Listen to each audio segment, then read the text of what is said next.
And it's going to be a beautiful day when Arslan's able to take his mom and get this surgery that she desperately needs. And see if you can see anything for yourself in the story, independent of whether you choose to donate or not. See if you can see something for yourself and how that could impact your life. All right, we're going to continue on here. Let me get my notes back up. Okay, so what we're going to do now is we're going to do our next exercise. And the exercise, I'm going to give you 5 minutes to explore your unuseful thoughts. And so, what you're going to do is you're just going to start catching them. You're going to have the experience of catching an unuseful thought of, I'm unworthy, or I'm not going to get my happily ever after, or I'm not good with money, or I'm unlovable, or I'm filled with shame, or fill in the blank, and see what you see for yourself. So right now it is 11:07. So you have until 11:12. Go ahead and do that for me now.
Alrighty, welcome back. If you saw something for yourself, you don't have to tell me what you saw. You can if you want. But if you saw something for yourself, just type the word yes in the chat. And the exploration of your unuseful thoughts, it's an opportunity to explore this for the rest of your life and to be connected to our thoughts matter. Our thoughts are creating our reality. I'm in charge of my thoughts. The only person that can change them is me. And when you change your thoughts, if you think back on the Pete Mitchell story, when Pete's thought was, I'm a big guy, that was creating a certain way. When he shifted it to I'm lean and fit, that created a certain way. And then the results that showed up in reality were totally different. And that can be your story. And as we go through the rest of the day today, and I share some different stories with all of you, and as you're listening to the story and you're looking for what you can glean from the story for yourself, and then all of a sudden you go to the 87 rule and you start looking at some different ways of how you can see how things unfolded. And all of a sudden it's going to create a new reality for you. So we've covered this pretty well already. Affirmation versus declaration. Affirmation it tends to be a positive statement. Oftentimes people affirm things, but they're not being it. They're not embodying it. So the difference is with a declaration, it's like you really mean it, right? You really mean when you say, I go to bed at 10 every night, instead of, I know I need to go to bed at 10, but I always stay up after that. You declare, it's not an affirmation, it's a declaration. You declare, I go to bed at 10, and then tonight you go to bed at 10. And you realize you have the power to do that for the rest of your life. It's not that you're a human being that's stuck having to stay up 2 hours past the quote unquote time you want to go to bed. And that's everywhere in your life. You have the ability for self-control mastery. And you start becoming aware of that and how powerful you are. A declaration is a position to come from. It's a state of being. So we talked about this earlier. I am my harshest critic. I get this regularly in coaching calls. I'll be with somebody one-on-one and they tell me what they're thinking. Eric, I'm hard on myself. I'm my harshest critic. Here's my experience. I've looked at this. I've never seen an ounce of evidence that being hard on yourself increases performance. All I've seen that it does is erode your self-esteem. So I invite you to lose interest in being hard on yourself and be your number one cheerleader. I say people need encouragement more than they need advice. You start acknowledging yourself. You start catching yourself doing awesome things like coming to class today. You showed up for class, you're investing this time in yourself, you're doing things to better your life, and you start acknowledging yourself for that.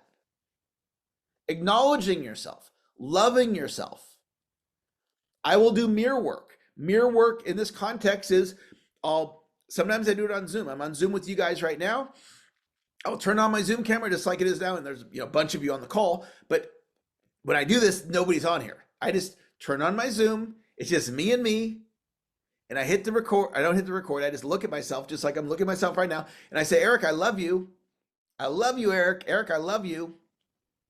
And sometimes I'll add in things like, God loves you, Eric. Your mom loves you, Eric. Your dad loves you. Your clients love you, Eric. I love you, Eric. And I'll just tell myself that repeatedly. And why do I do that? Because I had a coach tell me, he advised me to do that mirror work one time. So I say, I'll do it. 2 weeks later, we get on the coaching call. Eric, did you do the mirror work? Nah, I didn't do it. He goes, okay. Well, would you be willing to agree to do it between now and our next call? I go, sure. 2 weeks pass, get on the call. Eric, did you do the mirror work? Nope. And I don't remember how many times I didn't do it, but one time I started doing it. Eric, did you do the mirror work? Yeah, I did the mirror work. I like it. And then I started thinking about the math of I love you. So how many times, not you, but do you think the average person on the planet in a month has somebody else say, I love you, where the person saying it is present, you receiving it are present? Not like me walking out the door, my wife's in the bedroom, honey, I love you. Not a text. A sincere, the human being says, I love you, they're present, you're present. How many times a month, just jot in the chat, how many times do you think the average person gets it, a sincere I love you, the person gives it and you receive it, not you, but in a month? Give me the answer in the chat. What do you think it is? A month, how many times? Kim says 3. Marcus says 1 to 2. Wendy says 1. Anybody else? How many I loves you do you think? Sincere I love you, person giving it, person receiving it. Just type in the chat. What do you think? Anybody else? Wayne says 7. Okay, here's my unscientific thought. 0 to 5. Unscientific, my speculation is 0 to 5. So if I do mirror work for 1 to 4 minutes, Eric, I love you, Eric, eye contact, being sincere, I'm giving it to myself 15 to 20 times a day. Average person, 0 to 5 a month, I'm giving it to myself 15 to 20 times a day. And all those add up. Loving myself, building my confidence. If I'm loving myself, I believe I'm less likely to be hard on myself. Why would I want to undo all the good that I'm doing? So, an idea to consider, practical how to, mirror work. Who's up for losing interest in being your harshest critic, being hard on yourself? If that's you, type the word yes in the chat. If you're like, Eric, I'm up for it. I'm up for losing interest. You can lose interest in any thought that you have. Any of you that want to do that. That can be life-changing. That can be one of the 10 best ideas of the class. All right, my Zoom's goofing up. Let me just get my Zoom fixed. There we go there. Takes a second when it does this. Okay, we'll get this going here in just a second.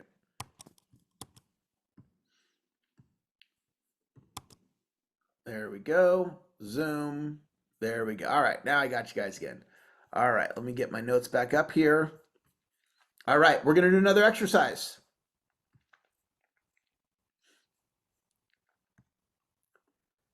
And I want to see if I can create transformation for you of who are you being at your worst. So when I took a look and I did this exercise for myself, who am I being at my worst?